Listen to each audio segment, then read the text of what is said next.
lagay ng ating panahon ngayong umaga po ng July 27, 2024 na kung saan sa ngayon ay nasa kalupaan pa rin po ng China ang dating bagyong si Karina, pero nagsimula na po itong humina at posibleng mawawalan na rin yan for the next 24 to 48 hours. Maging po yung habagat ay unti-unti na rin po na humihina ang epekto nito dito sa ating bansa at mababawasan na rin po ang mga pag-ulan dyan po sa kanlurang bahagi. Samantala ang sama ng panahon naman nating binabantayan na nasa silangang bahagi ng Mindanao sa loob ng ating area of responsibility ay hindi pa rin po inaalis ang posibilidad na maging bagyo yan for the next 12 to 48 hours at tatawagin po sa local name na bagyong Dindo. Hindi pa naman ito nakitaan ng landfall scenario.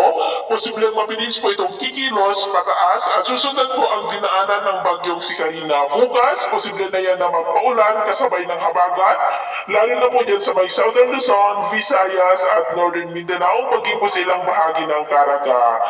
At ito naman po pinapakita ng forecast model natin pong ginagamit hanggang sa susunod na 2 linggo. At sa lagay ng ating panahon, ngayong madaling araw ay maayos ang panahon sa malaking bahagi ng bansa.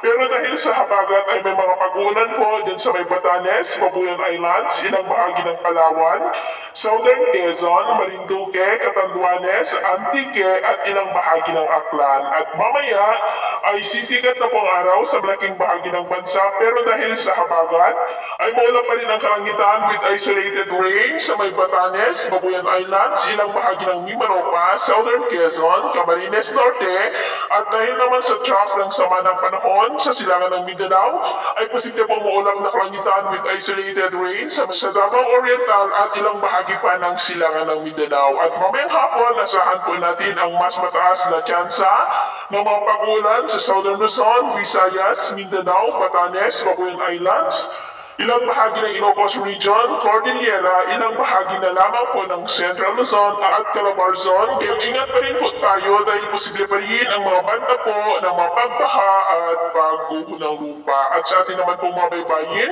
iwasan na po muna natin ang papalaot sa Western Seaboard ng Central Luzon, Western Seaboard ng Northern Luzon, at Extreme Northern Luzon Seaboard dahil ang mga alon dyan ay posibleng aabot po hanggang sa 2.5 to 4 meters height. Dulot po yan ng habagat. Kaya hanggat maaari ay iwasan na muna natin ang papalaot dyan sa mga may kulay pula para po mas makaiwas sa mga sakunang pangkaragatan.